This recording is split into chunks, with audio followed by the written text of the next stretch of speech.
దేవుని వాక్యాన్ని చదువుకుందాం. లూకాసు వార్త 2వ అధ్యాయము.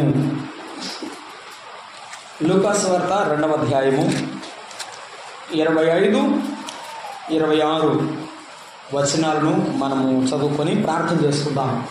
యెరూషలేమునందు సిమియోను అనే ఒక మనుష్యుడు ఉండెను. అతడు నీతిమంతుడును భక్తిపరుడునై ఉండి ఇశ్రాయేలు యొక్క ఆదరణ కొరకు కనిపెట్టువాడు. పరిశుద్ధాత్మ అతని మీద ఉండేది. అతడు ప్రభువు యొక్క క్రీస్తును చూడక మునుపు మరణము పొందడని అతనికి పరిశుద్ధాత్మ చేత బయలుపరచబడి ఉండేది. ఆత్మవశుడై అతడు దేవాలయంలోనికి వచ్చాను.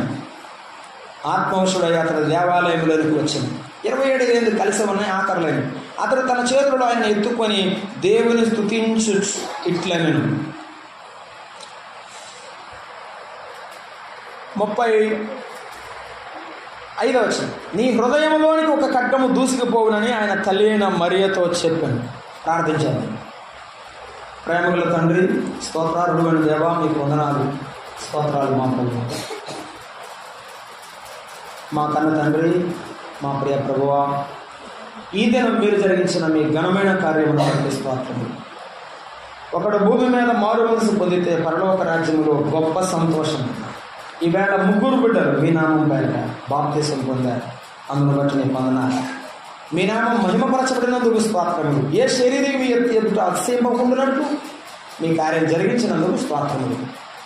దాన్ని బలపరచండి, విశ్వాసం స్థిరపరచండి. ఈ రాత్రి వేళ మేము చదువుకున్న వాక్య భాగమును మీరు మాతో పంచిపెడతారని మేము మీ వైపు ఆశగా ఎదురు చూస్తున్నాం. మా ప్రభువా, మీ లేఖనాలను ఆలకిస్తుండగా వినగల చెవిని, గ్రహించగల మనస్సును మాకు దయచేయండి.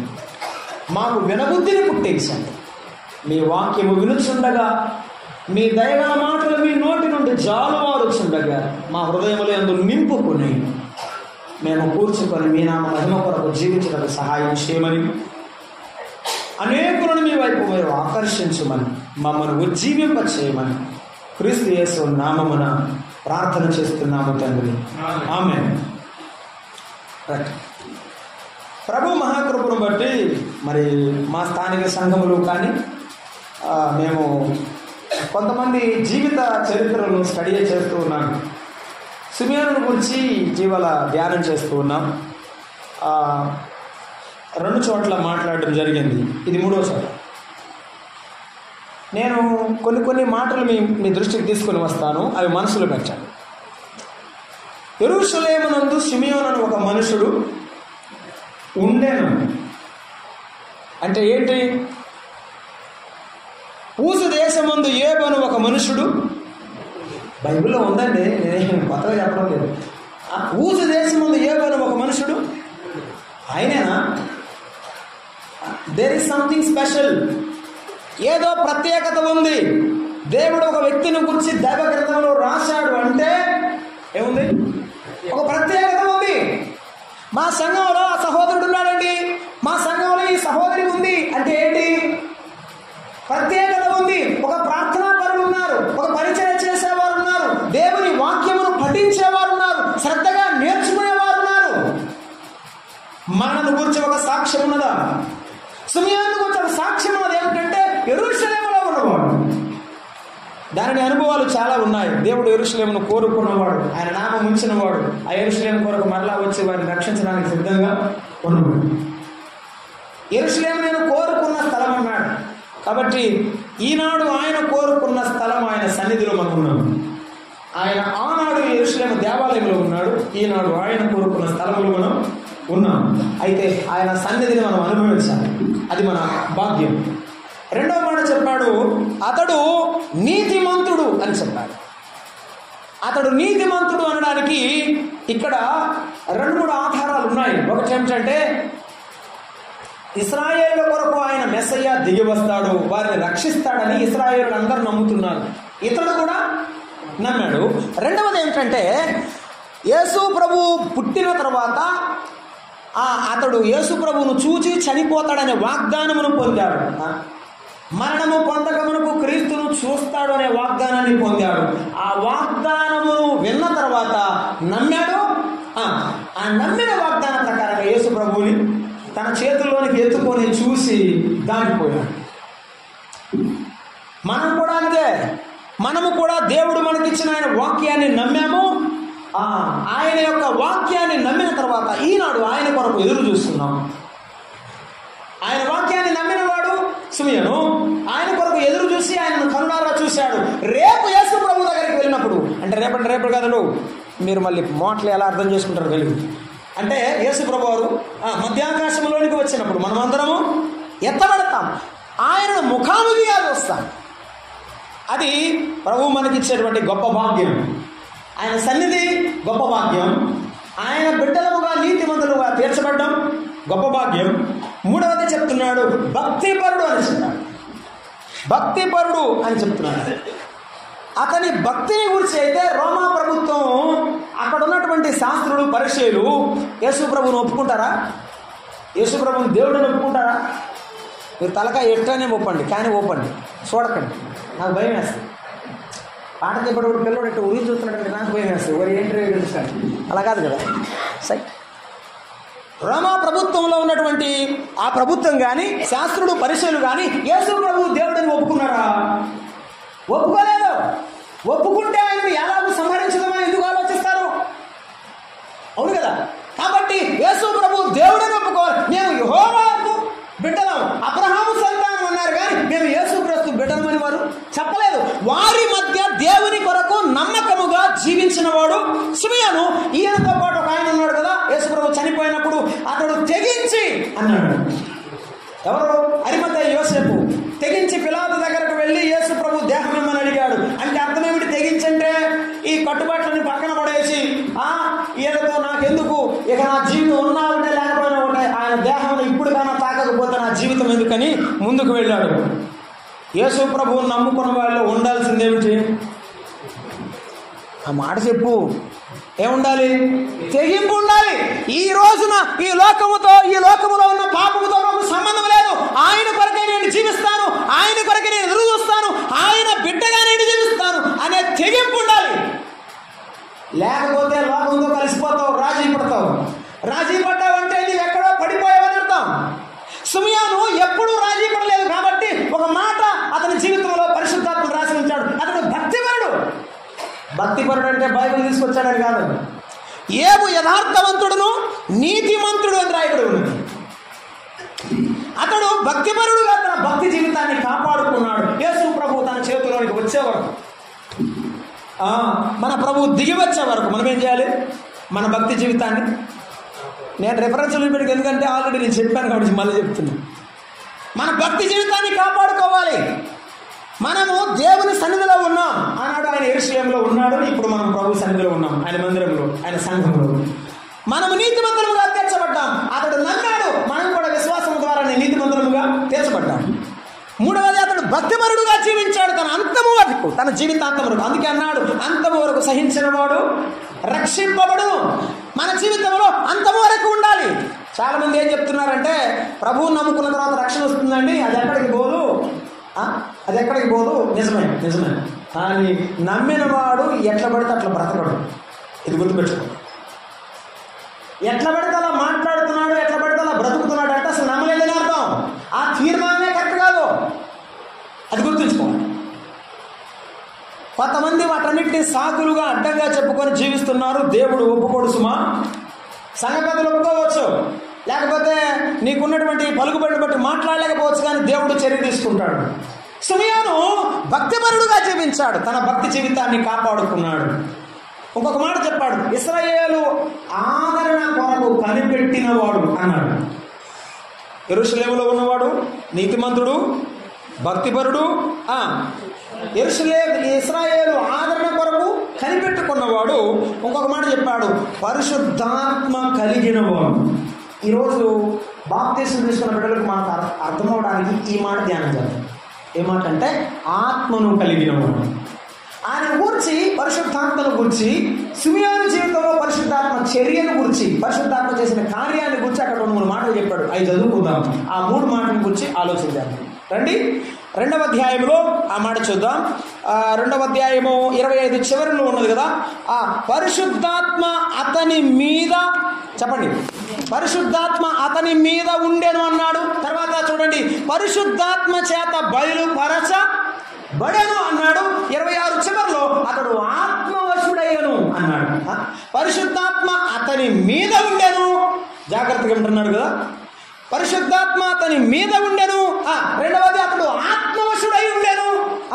ఆత్మవశుడై ఉండెను. తదుపరి దేవుని పరిశుద్ధాత్మ అతనికి బయలుపరిచెను. నేను కొద్దిగా ఆటలోనే చెప్తున్నాను. పరిశుద్ధాత్మ అతని మీద ఉండెను. ఆ పరిశుద్ధాత్మ చేత అతడు నింపబడి ఆత్మ వశములో ఉండెను. ఆత్మ అతనికి వాక్యమును బయలుపరచెను. ఇప్పుడు మీరు చెప్పాలి, యేసు ప్రభువు నమ్ముకున్న ప్రతి వ్యక్తిలో పరిశుద్ధాత్మ దేవుడు ఉంటాడు ఉంటాడు ఉంటాడు. డిఫరెన్స్ చూపించాలి కదా, చెప్పకపోతే మీరు మళ్ళీ వినాలి కదా. అందుకని ఎఫెసీ పత్రిక 1వ అధ్యాయం 13వ వచనం, ఎఫెసీ పత్రిక 1వ అధ్యాయము 13వ వచనాన్ని చదువుకుంటున్నాము. చూడండి, ఆయన ఏమంటున్నాడంటే, మీరును సత్యవాక్యమును అనగా మీ రక్షణ సువార్తను విని క్రీస్తునందు విశ్వాసం ఉంచి. రక్షణ సువార్త వినబడినప్పుడు యేసు ప్రభు యొక్క కలువరి బలియాగమును ఆ దైవ సేవకులు వివరిస్తుండగా విని, ఆయన నీ కొరకు కలువరి శిలువలో మరణించాడని విన్న తర్వాత నీ గుండె పొడవబడినప్పుడు, దేవుని వాక్యము చేత ఆరాధన గుర్చబడినప్పుడు, ప్రభువా నేను పాపిని అని నీవు మారు మనసు పొందావు, రక్షింపబడ్డావు. ఆ తర్వాత ఏం జరిగిందట? ఆ మాట ఆఖరి లైన్లో చెప్తున్నాడు. ఏమని? మీరు ఆత్మ చేత, ఆ ఇంగ్లీష్లో చెప్తే ఇలా అర్థమైంది, సీల్డ్ అన్నాడు. ఏమట? సీల్ వేసారట. సీల్ వేస్తామంటే ఎవరన్నా కరెంట్ బిల్ కట్టలేదు అనుకో, ఏం చేస్తారు? మేటర్ అట్టపోతారు. ఇప్పుడు పాతకాలంలో ఏం చేసేవాళ్ళంటే దానికి ఒక సీల్ వేస్తారు, ఒక అతికిచ్చి గుడ్డ అతికిచ్చి దాని మీద ముద్ర వేస్తారు అన్నమాట. గవర్నమెంట్ ముద్ర ఎవరు దిగకూడదు. కొన్ని రెస్టారెంట్లు ఎవరైనా సరిగా నడపలేదు అనుకోండి, ఏం చేస్తారంటే ఒక తాళం వేస్తారు, దానికి ఒక గుడ్డ చుట్టి ఒక ముద్ర వేస్తారు అనమాట. ఒక ముద్ర వేస్తారు. యేసయ్య నీకు నాకు ఏమేశాడు? చెప్ప మాట, తెలుగులో మాట, ముద్ర వేశాడు. ఏమేశాడు? ముద్ర వేశాడు. ఏంటి వేశాడు ముద్ర?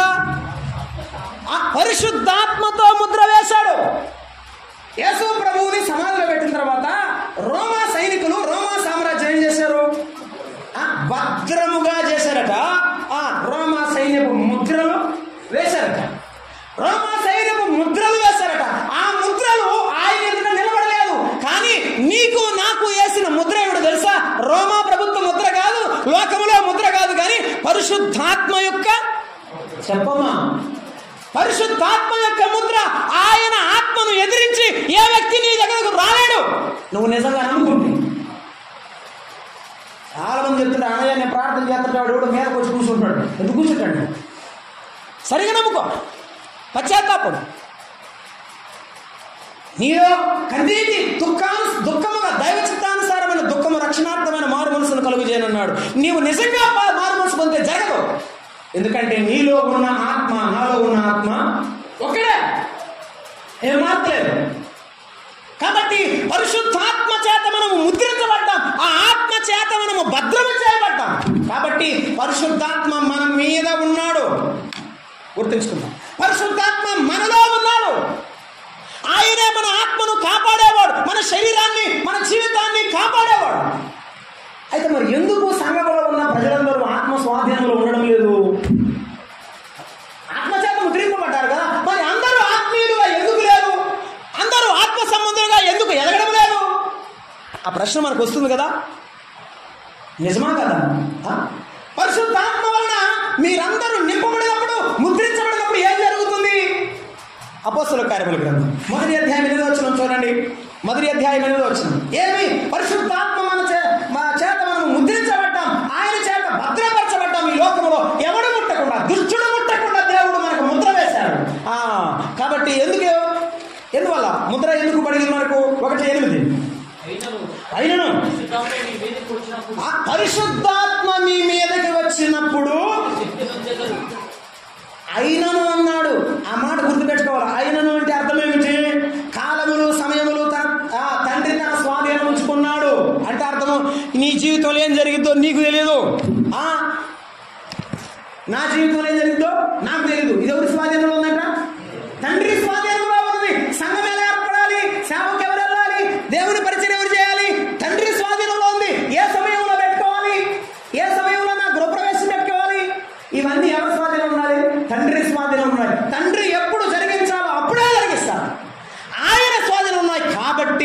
మీరు దాని గురించి ఆలోచించవద్దు. అర్థమైందండి? ఎందుకు ఈ మాట చెప్తున్నాడు? కొంతమంది టైం చూసుకుంటున్నారు. టైం అంటే ఇప్పుడు గడియారం టైం కాదండో, పెళ్లి టైం. నేను చెప్తున్నాను, నేను చర్చిలో సంఘాలు జరిగేదండి, పెళ్లి టైం చూసుకుంటున్నారు. ఎందుకని? ఎందుకులేండి, నిజంగా యేసు ప్రభు నమ్మితే ఎప్పుడు చూడు, మోకాళ్ళ మీద ప్రార్థన చేయి, అందరికి అనుకూలమైన డేట్ పెట్టుకో, పెళ్లి చేసేది.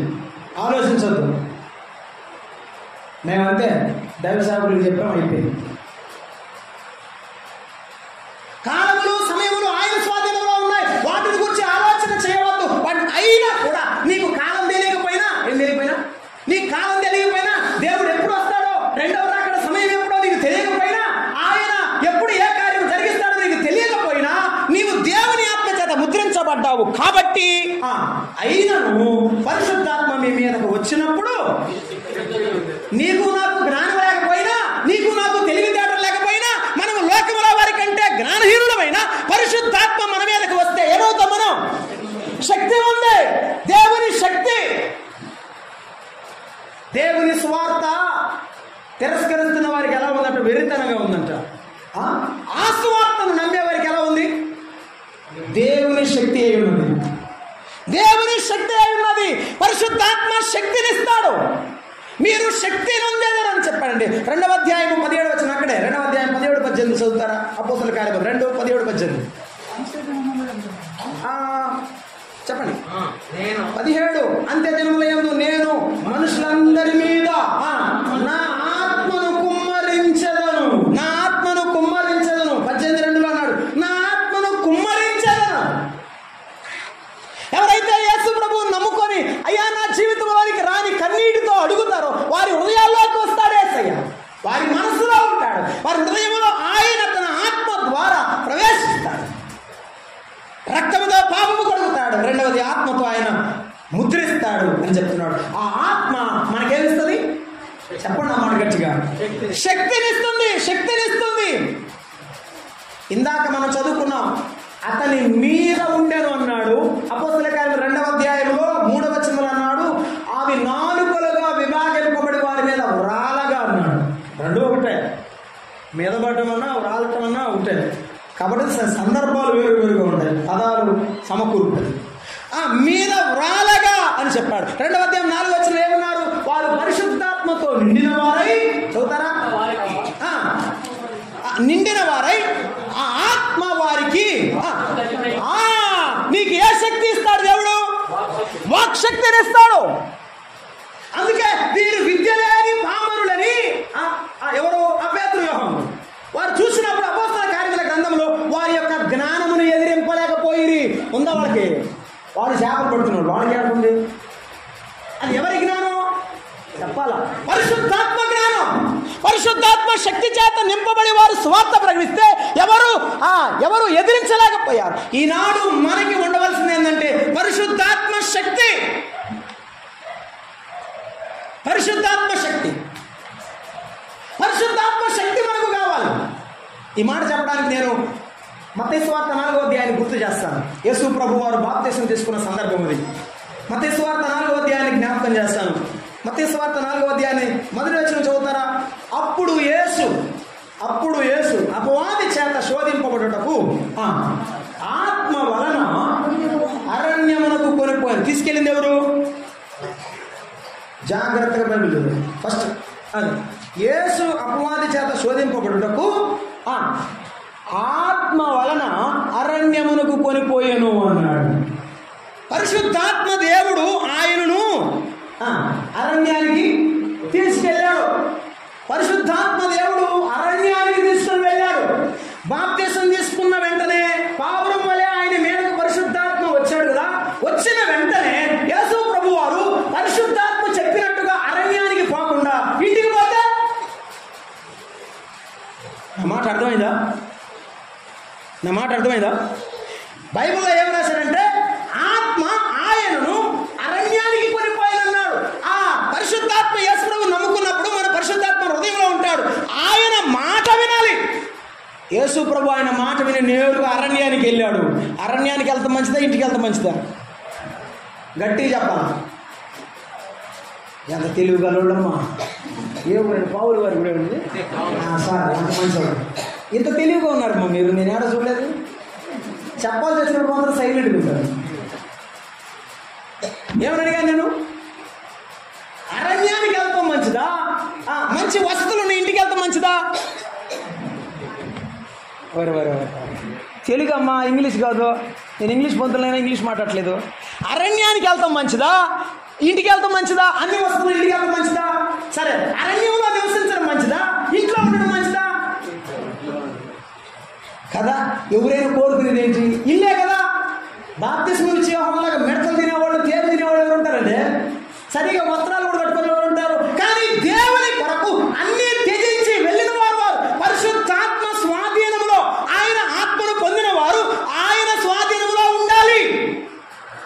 నీవు ఆయన స్వాధీనంలో లేకపోతే, నీవు ఆయన ఆత్మచేత నడిపించబడకపోతే ఆయన నీకు బోధించడు. ఇది చెప్పాలనుకున్నాను. చూపిస్తాను, నేను వాక్యం చూపిస్తాను. ప్రభు చెప్పాడు, నేను వెళతాను, నేను వెళ్ళిన తర్వాత మీకు ఆదరణకర్తను, యోహాను సువార్త 14వ అధ్యాయం కదా, నేను వెళ్ళిన తర్వాత మీకు ఆదరణకర్తను పంపిస్తాను. అతడు వచ్చినప్పుడు మిమ్మల్ని సర్వసత్యములోనికి ఏం చేస్తాడు? ఆ మాట చెప్పు. ఏం చేస్తాడు? నడిపిస్తాడు. నడిపిస్తాడు. అయితే నువ్వేం చేయాలి? నేనేం చేయాలి? అయ్యా, ఈ పాడు ప్రపంచంలోకి వెళ్తున్నాను, నీ స్వాధీనంలోనే ఉంటాను, నువ్వు చెప్పినట్టే వెళ్తాను, నీ ఆత్మతో నన్ను నడిపించు అని అడగాలి. మన ప్రార్థన ఎట్లా ఉంటుందంటే మెకానికల్ లైఫ్ లా ఉంటుంది, అంటే యంత్రంలాగా.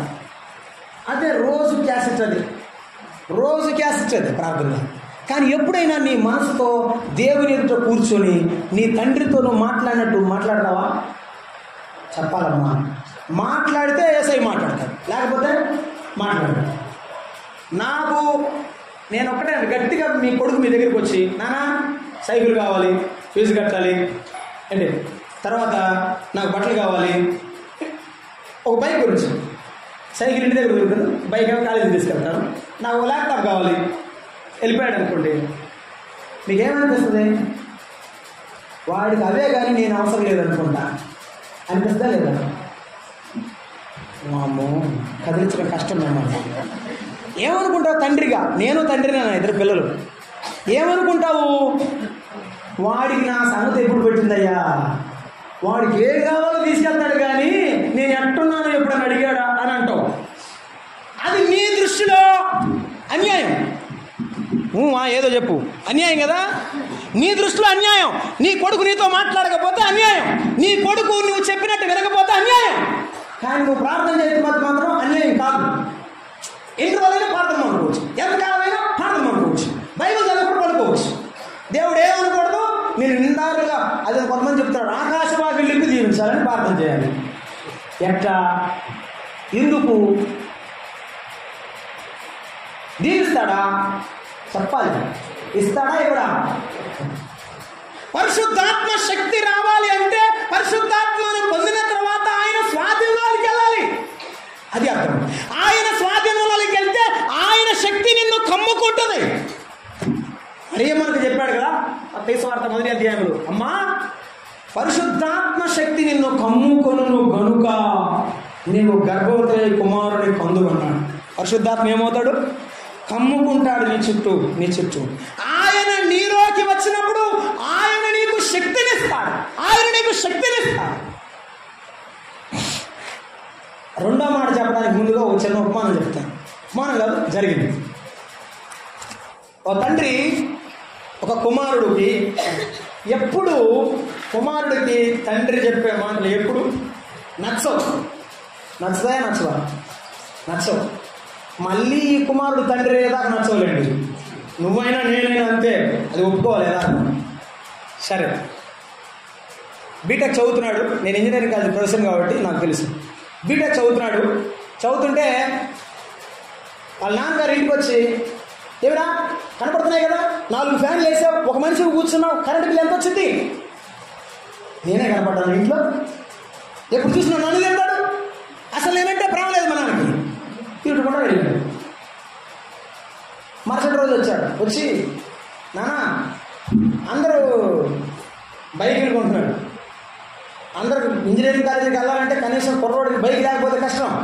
నేను సైకిల్ తొక్కెళ్తే ఎట్టు ఉంటుంది, నడిచెళ్తే ఎట్టు ఉంటుంది, ఎంత నా ముసుకుంది నాకు, నా మరతగా ఉంది, నువ్వు బైక్ అయినా కొనమన్నాడు. ఆయన అన్నాడు, నాన్న డబ్బులు కూడా తర్వాత కొనిస్తారు 2-3 నెలలు ఆగమన్నాడు. అంటేనా వెళ్తా వాళ్ళ అమ్మతో చెప్తున్నానంట. నేను చెప్పానా ఆయనకి నేనంటే ప్రేమ లేదు, బైక్ ఈడు అదే అన్నట్టు తిడతాను, నన్ను తిడతాడు. రోడ్డు మీద నుంచుంటే ఎందుకు రోడ్డు మీద నుంచున్నావు, ఇంట్లోరా, అలా ఉండకూడదు అంటాడు.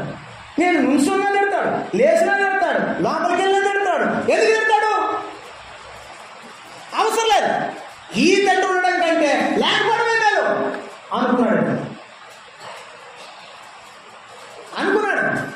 ఈసారి ఎట్లయినా సరే మా నాన్నతో గొడవ పడాల్సిందే అని గట్టిగా తీర్మానం చేసుకొని కాలేజీ నుంచి మనిషి మెంటల్గా ప్రిపేర్ అయ్యి ఇంటికి వచ్చాడు.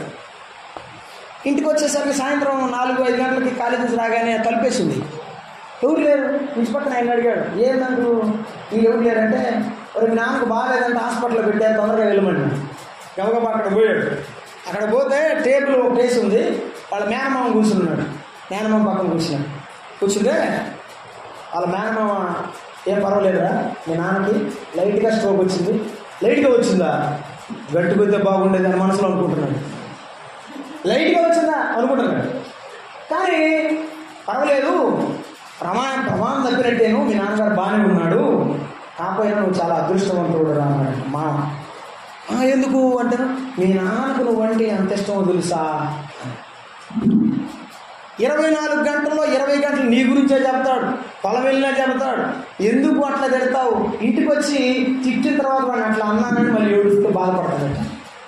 మరి ఎందుకు వాడితో చెప్పచ్చు కదా, నువ్వంటే నాకు ఇష్టమే అని చెప్పచ్చు కదా అంటే, అలా జీవితం వాడు పాడైపోతాడేమో అందుకే నేను చెప్పను అంటాడట.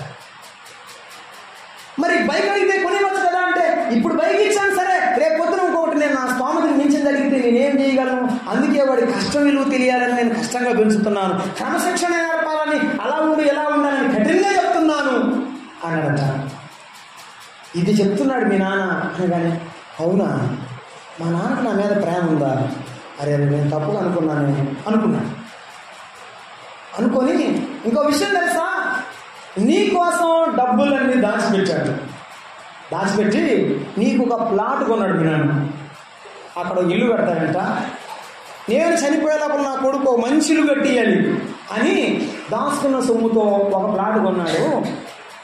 మీ నాన్నకి గుండె జబ్బు ఉంది, నీకు చెప్పలేదు, నీ కోసం మీ నాన్న పడే ప్రయాసం నీకు తెలియదురా అని చెప్పాడంట మామ. చాలా బాధపడిపోయి సిగ్గుపడిపోయి ఇక గబగబ వెళ్ళిపోయి, నాన్న నన్ను క్షమించు అని అడుగుదామని కబక్కిన లేచి లోపలికి వెళ్తుంటే డాక్టర్ అమ్మ బయటకు వచ్చిందట. అందట, ఏమండి ఇంతకాలం జబ్బుని నిర్లక్ష్యం చేసే తండ్రి ఎవరు ఉంటారంటండి, ఇప్పటికి వచ్చారు ఫైనల్ స్టేజ్లో, ఆయన కొట్టుమిట్లాడుతున్నాడు, మేమేం చేయాలో తెలియలేదండి, ఇప్పుడే జస్ట్ ఆయన చనిపోయాడని చెప్పాడు. వీడికి కాళ్ళు చేతులు వణికిపోతున్నాయి. ఎందుకంటే తండ్రి తన భుజాల మీద ఎత్తుకున్నది గుర్తొచ్చింది. ఎంత తెచ్చినా పడుకున్నప్పుడు కొడుకును చూసుకుని వెళ్ళిపోయే తండ్రి గుర్తొచ్చాడు. ఇక మరలా ఎవరిని నాన్న అని పిలుస్తాడో పిలవాలో తెలియదు. అప్పుడు తండ్రి దగ్గరికి వెళ్ళి ఏడ్చి కాళ్ళు కొట్టుకొని నన్ను క్షమించి నాన్న అని అడుగుతున్నాడు. ఏడుస్తున్నాడట. దుఃఖంతో ఏడుస్తున్న ఆ యొక్క వార్డులో ఉన్న పేషెంట్లు అందరూ చూస్తున్నారట. ఈ కొడుక్కి తండ్రి అంటే ఎంత ప్రేమ అనుకుంటున్నారట. వీడు మాత్రం తండ్రి మీద పడి ఏడుస్తూ పశ్చాత్తాపంతో నన్ను క్షమించమని కాళ్ళు పట్టుకుంటున్నాడట. ఒకసారి తిరిగిరా నాన్న, నీతో మాట్లాడతాను, ఒకసారి నీతో పాటు కూర్చొని ఆనందం లేదు, ఒకసారి ఎప్పుడు కూడా నీతో ప్రేమగా మాట్లాడలేకపోయాను, నన్ను క్షమించమని వెంటనే ఏడుస్తున్నాడట. వాళ్ళ తల్లి వచ్చి వాటేసుకొని మళ్ళీ ఏడుస్తూ ఉన్నట. అందరూ ఏడుస్తున్నారు హాస్పిటల్లో. పశ్చాత్తాపానికి మించిన ప్రాయశ్చిత్తం లేదు. ఈ రాత్రి నేను చెప్పాలనుకున్నది ఏంటంటే, పరిశుద్ధాత్మ వాక్యంతో నిన్ను పొడుస్తాడు, వాక్యంతో నిన్ను గద్దిస్తాడు, వాక్యంతో నిన్ను సరిచేయడానికి ఇష్టపడతాడు. సేవకుడు, సంఘ పెద్ద, సహోదరుడు ఎవరు చెప్పినా వాక్యంతో నిన్ను గద్దించినప్పుడు ఆ వాక్యానికి నీవు లోబడాలి. ఆ వాక్యానికి నీవు లోబడినప్పుడే దేవుడు నిన్ను పైకి తీస్తాడు. దేవుడు నిన్ను పైకి తీసేది ఎప్పుడంటే ఆయన వాక్యానికి భయపడ్డప్పుడు, ఆయన వాక్యానికి నువ్వు గడగడత వణుకుతున్నప్పుడు పరిశుద్ధాత్మ పనిచేస్తాడు.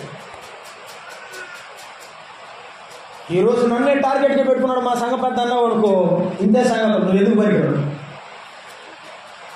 బైబిల్ ఎవరి కోసం రాశారు?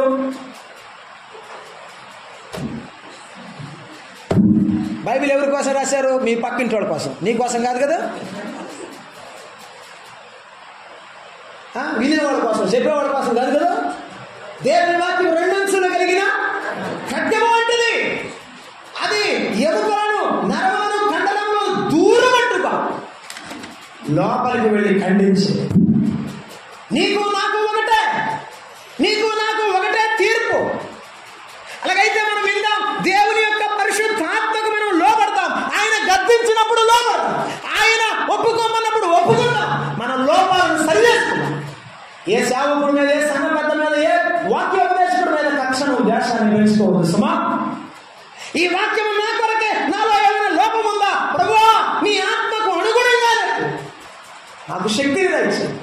ఏలీ కోడలు చెప్పింది, ఒక కుమారుని కంటూ ఇశ్రాయేలు నుండి ప్రభావము వెడలిపోయింది. సమూయేలు మొదటి గ్రంథం 3వ అధ్యాయం. ఇశ్రాయేలు నుండి ప్రభావం వెడలిపోయింది. ఆ ప్రభావం, ఆ శక్తి, ఆ బలం వారు కోల్పోయారు. నీవు కూడా అంతే. యేసయ్య బలాన్ని నీవు కోల్పోతావు ఆయన మాటను వినకపోతే, ఆయన ఆత్మకు నీవు లోబడకపోతే, ఆయన వాక్యానికి నీవు భయపడకపోతే దేవుడు నీకు ఆయన ప్రభావాన్ని చూపించడు. ఆయన శక్తిని నీవు చూడాలి. పరిశుద్ధాత్మ శక్తి నీవు చూడాలంటే మొదట ఆయన ఆత్మకు, చెప్పండి, ఆయన ఆత్మకు లోబడాలి. అందుకే అన్నాడు, అతడు ఆత్మవశుడై దేవాలయంలోనికి వచ్చానన్నాడు. చెప్పాలి గట్టిగా, ఏమ్మా, ఆత్మవశుడై చెప్పమ్మా, అదే చెప్పు.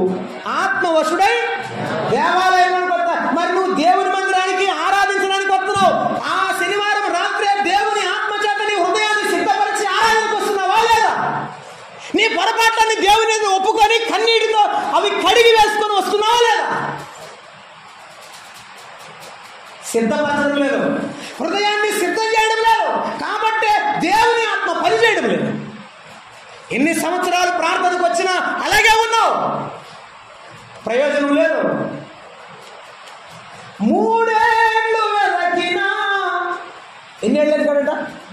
3 ఏళ్ళు కనబడలేదే ఒక ఫలమైన ఈ భూమి ఎలా వ్యర్థమని పలికే, ఈ భూమి ఎలా వ్యర్థమని పలికే, నరికించమనే చెట్టును అంజూరపు చెట్టొకటి నాటెను ద్రాక్షవనమందు, పూతారాదే పిందెలేదే, పూతారాదే పిందెలేదే, పచ్చని ఆకులతో నిండే. ఎందుకా చెట్టు ఏమ్మా, ఎందుకా చెట్టు వేసి వాటన్నిటిలో ఆ తోట మధ్యలో ఇది ఒక చెట్టు అట. దీన్ని కావాలని తెచ్చాడు. ఇశ్రాయేలు జాతిని విడిచిపెట్టి అన్యజనులమైన మనలను దేవుడు ఎంచుకున్నాడు. వారిని విసర్జించాడు. ఎందువల్ల వారు పాపం చేశాడు కనుక. నీవు కూడా అదే చేస్తే ఏం చేస్తాను నిన్ను? నీవు కూడా దేవుని ఆత్మను వ్యతిరేకిస్తే, ఆత్మను దుఃఖపరిస్తే ఏం చేస్తాడు ఆయన? నీలో ఫలాలు కావాలి, పరిశుద్ధాత్మ ఫలాలు. దేవుని ఆత్మకు లోబడే మనసు నీకు ఉండాలి. పరిశుద్ధాత్మ కార్యము జరిగిస్తాడని దేవుని వాక్యం చూస్తున్నాం. పరిశుద్ధాత్మ శక్తిని ఇస్తాడు ఎప్పుడంటే ఆయన ఆత్మలో వశంలోనికి మనం వెళ్ళినప్పుడు. ఒక మాట చదువుకుందాం ఈ సందర్భంగా. ప్రకటన గ్రంథం మొదటి అధ్యాయములో యోహాను భక్తుల యొక్క అనుభవాన్ని మనం చూస్తున్నాము. యోహాను భక్తుల యొక్క అనుభవం 10వ వచనం. ప్రభు దినమందు ఆత్మవశుడై ఉండగా అన్నాడు. 17వ వచనం. నేను ఆయనను చూడగానే, చెప్పాలి, ఆయనను చూసిన తర్వాత ఏమండి, యోహాను భక్తులు యేసు ప్రభువుని చూడటం కొత్త ఏందమ్మా ఇది?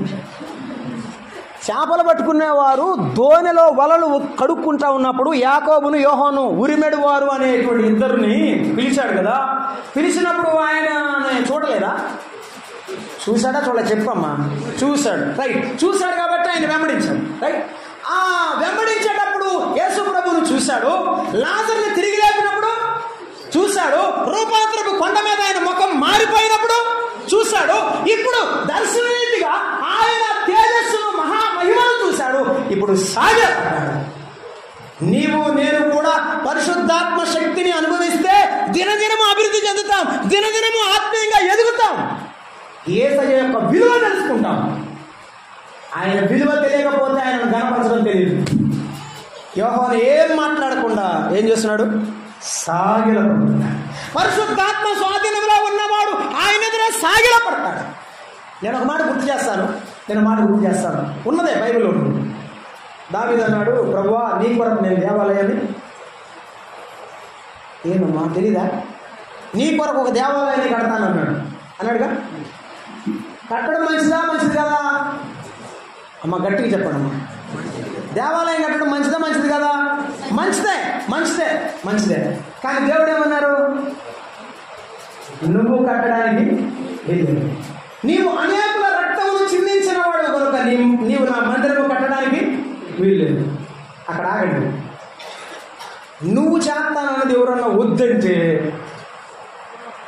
ఇల్లు పందిరవుద్ది.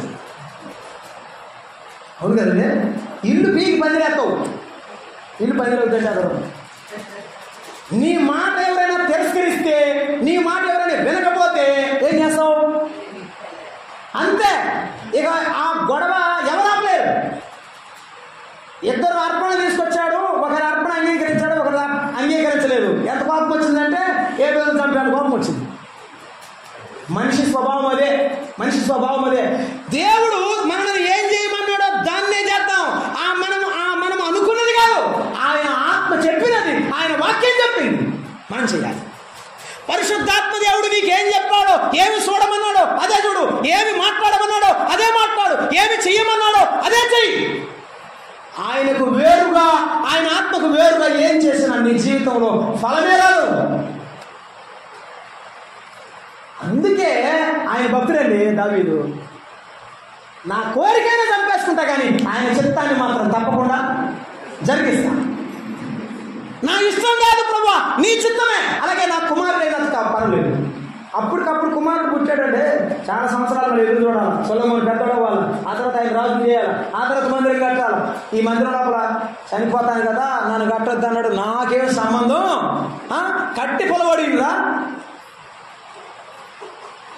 బ్రదర్? మీరు కాదులే అన్నాం అనుకో, చెబుతా, అన్నాం అనుకో, తలుపు కొడిడు. కానీ దావీదు ఏం చేశాడు?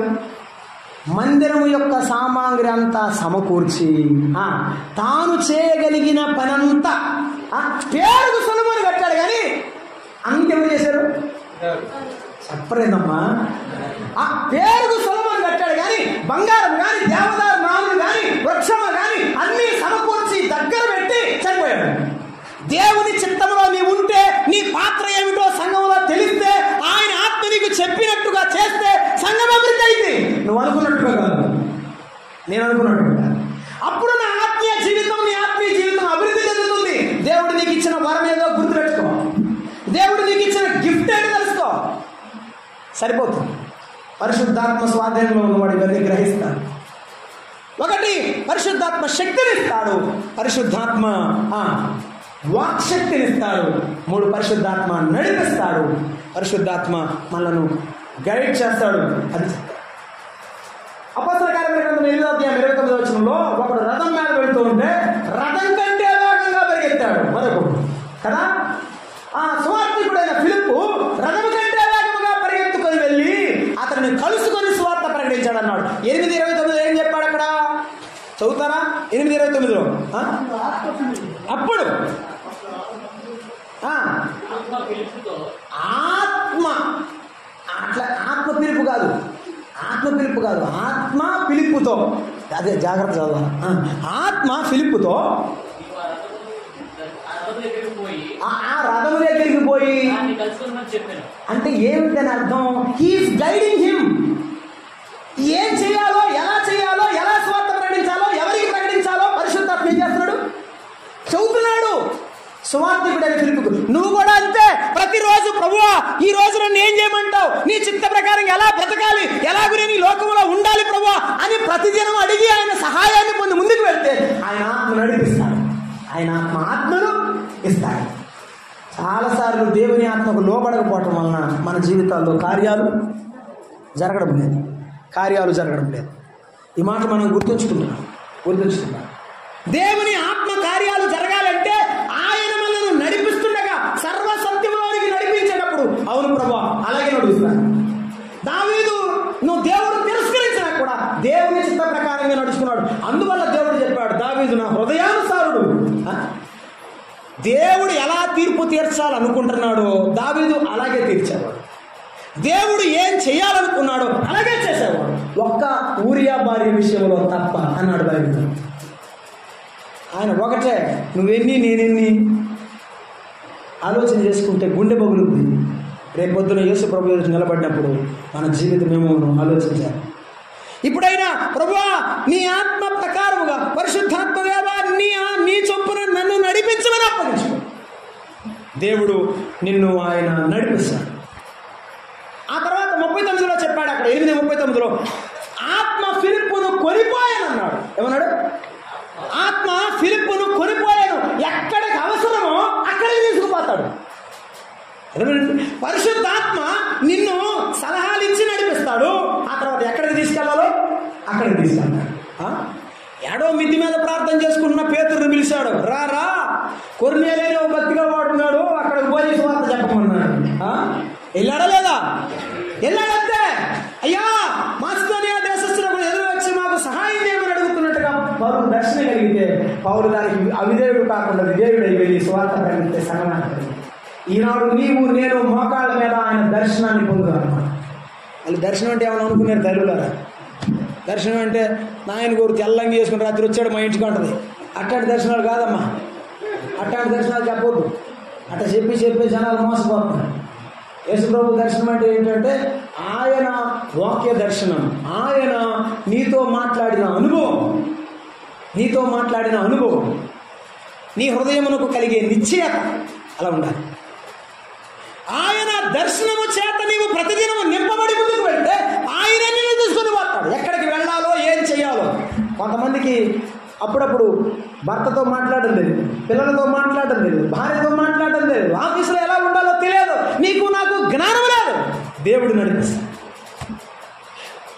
ఈరోజు బాప్తీసం తీసుకున్న బిడ్డలు కూడా ప్రభువు యొక్క ఆత్మ స్వాధీనంలో ఉండడానికి ప్రభు ఇష్టపడుతున్నారు. 16వ అధ్యాయం యోహాను సువార్త 13 చదవండి. మనం 2 మాటలు చదివి ప్రార్థన చేద్దాం. యోహాను సువార్త 16వ అధ్యాయం 13 వచ్చింది. యోహాను సువార్త 16వ అధ్యాయము. ఆయన వచ్చినప్పుడు నడిపిస్తాడు, తనంతట తానే బోధింపక వేటిని వినును వాటిని బోధించి మీకు తెలియజేయును అన్నాడు. ఆ పరిశుద్ధాత్ముడు బోధిస్తాడు. ఏం చేస్తాడు? బోధిస్తాడు. ఆయన చెప్పే ఉపదేశాన్ని విను. ఈరోజు నీ ఎదుట నిలబడిన వాడు మాట్లాడటం లేదు, ఆయనే మాట్లాడుతున్నాడు. నీ యొక్క జీవితం ఏమిటో, నీ గతం ఏమిటో, వర్తమానం ఏమిటో నాకు తెలియదు. ఆయనే నీ జీవితాన్ని గురించి మాట్లాడుతుండగా ఆయన ఆత్మకు లోబడు, ఆయన నీకు బోధిస్తాడు. దేవుని మహిమపరచడానికి సిమియోను ఇష్టపడ్డాడు. రోమా ప్రభుత్వమైనా అక్కడున్న శాస్త్రులు పరిశీలన లెక్క చేయకుండా ఎంతమంది దూషించినా అవమానం పాలు చేసినా సిమియోను తన మనసు నిశ్చయం చేసుకుని మందిరంలో నిలబడ్డాడు. నీవు కూడా లోకంలో ఎంతమంది ప్రార్థనకి వెళ్తున్నావని ఎగతాళి చేసినా అవహేళన చేసినా దేవుని కొరకు నీవు నిలబడితే తగిన సమయములో దేవుడు మిమ్మును హెచ్చిస్తాడు. తగిన సమయములో దేవుడు మిమ్మును హెచ్చిస్తాడు. ముందు నీవు ఆయనను మహిమపరిస్తే తర్వాత దేవుడు నిన్ను మహిమపరుస్తాడు. పరిశుద్ధాత్మ మనకు శక్తినిస్తాడు. పరిశుద్ధాత్మ మనను నడిపిస్తాడు. పరిశుద్ధాత్మ మనను ఎక్కడికి అవసరం అక్కడికి తీసుకుని వెళ్తాడు. పరిశుద్ధాత్మ మనలను మనకు బోధిస్తాడు. పరిశుద్ధాత్మ ఏం చేస్తాడు? బోధిస్తాడు.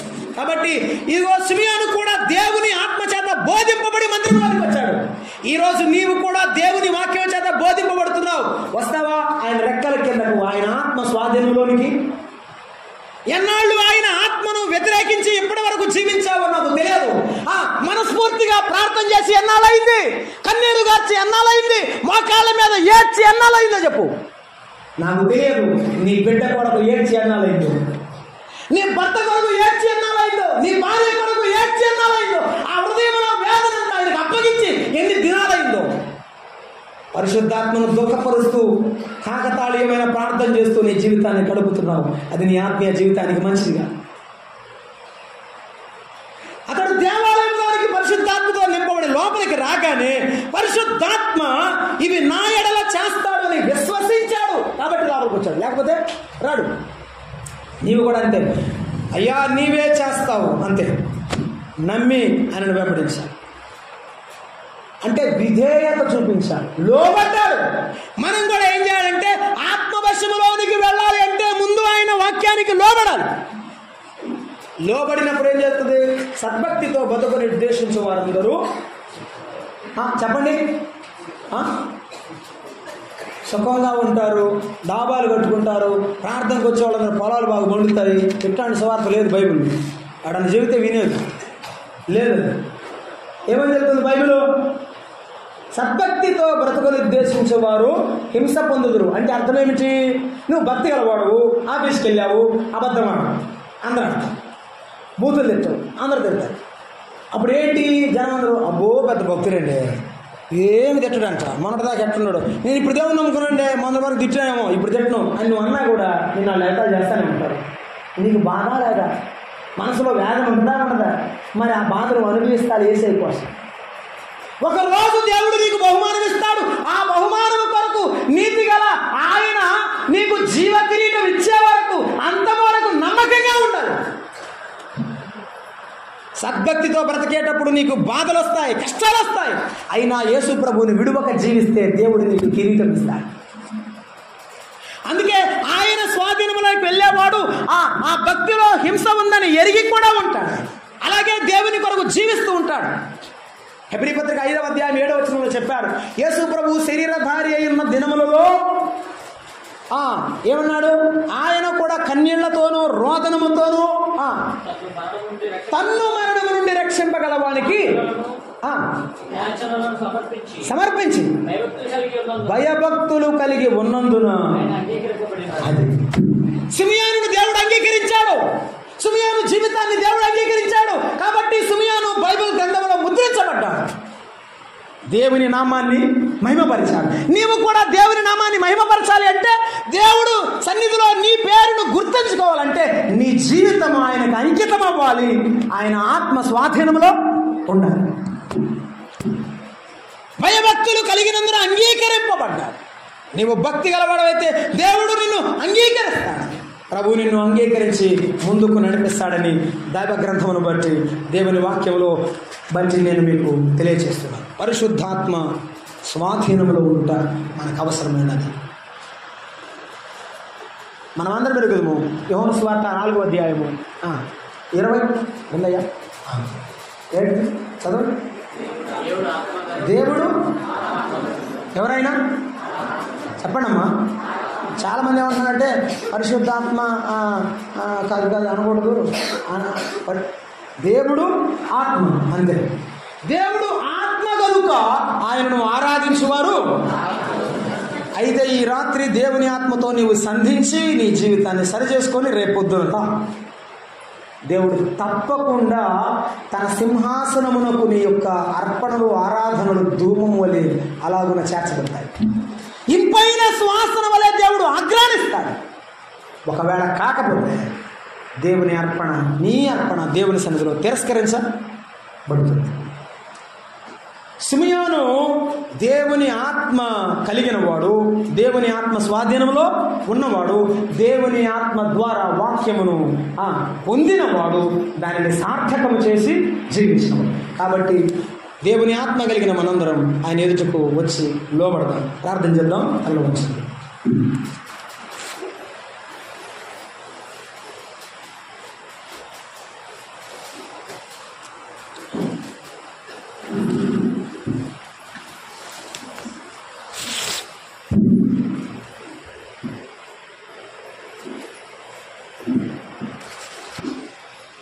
ఒకసారి యోచించుమా, వధువైన ఓ సంఘమా, మధ్యాకాశమునందు మహిమా తోడా రానున్న ప్రభువునకు స్వాగతమియా. దివిటీని వెలిగించుమా, ప్రియమైన ఓ సంగమా, వధువైన ఓ సంగమా. నీవు ఆయనకి ఎంత ఇష్టమో తెలుసా? ఒకరోజు నా కూతురు నాతో మాట్లాడలేదే, నా కుమారుడు నాతో మాట్లాడలేదే, ఎదురు చూస్తున్నాడు. ఆయన ఆత్మతో మాట్లాడకుండా, ఆయనతో మాట్లాడకుండా ఎన్ని దినాలు ఉంటావు? ఒకడు తప్పిపోతే ఆ తండ్రి ఎదురు చూశాడు. ఎన్ని సంవత్సరాలు చూశాడో రాయలేదు బైబిల్లో. నీ కొరకు ఆయన ఎన్ని సంవత్సరాలు చూస్తున్నాడు. ఎన్ని సంవత్సరాలు నువ్వు మానివేస్తున్నావు. ప్రభువా, నీ ఆత్మకు నేను ఇప్పుడు లోబడతాను, నాకేమైనా పర్వాలేదు, నీవు నాకు తోడుంటే చాలు. నా జీవితంలో నా జీవిత ఆత్మీయ అభివృద్ధి చెందింది, అంతే చాలు. నీవు నాతో ఉండు ప్రభువా, నా కుటుంబంలో ఉండు ప్రభువా, నా జీవితంలో ఉండు ప్రభువా. నీ ఆత్మకార్యము జరిగించిన ఆయనని ఈ రాత్రి వేడుకో, కన్నీరు కార్చి ప్రభు సన్నిధిలో పశ్చాత్తాపపడు. దేవుడు నిన్ను కనికరిస్తాడు. లేకపోతే నీవు మారు మనసు పొందినలా సరే, లేకపోతే నేను వచ్చి నీ ఎదుట నుండి దీపస్తంభాన్ని తీసివేస్తాను. ప్రభు ఈ రాత్రి నిన్ను హెచ్చరించి మాట్లాడుతున్నాడు. ఎవరికి తెలియకపోవచ్చు, కానీ యేసయ్యకు తెలుసు, నీ మనసుకు తెలుసు. ఇప్పుడైనా ఒప్పుకో, ఆ తండ్రి ఎదుట నిన్ను తన ఒడిలోనికి తీసుకొని ఆయన ఆదరిస్తాడు, క్షమిస్తాడు, నీ జీవితాన్ని బాగు చేస్తాడు. ప్రేమగల తండ్రి, దయాళుడా, వందనాలు, స్తోత్రాలు. ఈ రాత్రి మీరు మాట్లాడిన ప్రతి మాటకు నీరు కట్టి ఫలింపు దాయిచ్చేవారు. రేపటి మా ప్రభు పునరుత్థాన దినపు ఆరాధన కూడిక కొరకు సిద్ధపరచుమని క్రీస్తు యేసు నామమున వేడుకుంటున్నాం తండ్రి, ఆమేన్. అందరికీ ప్రేమ.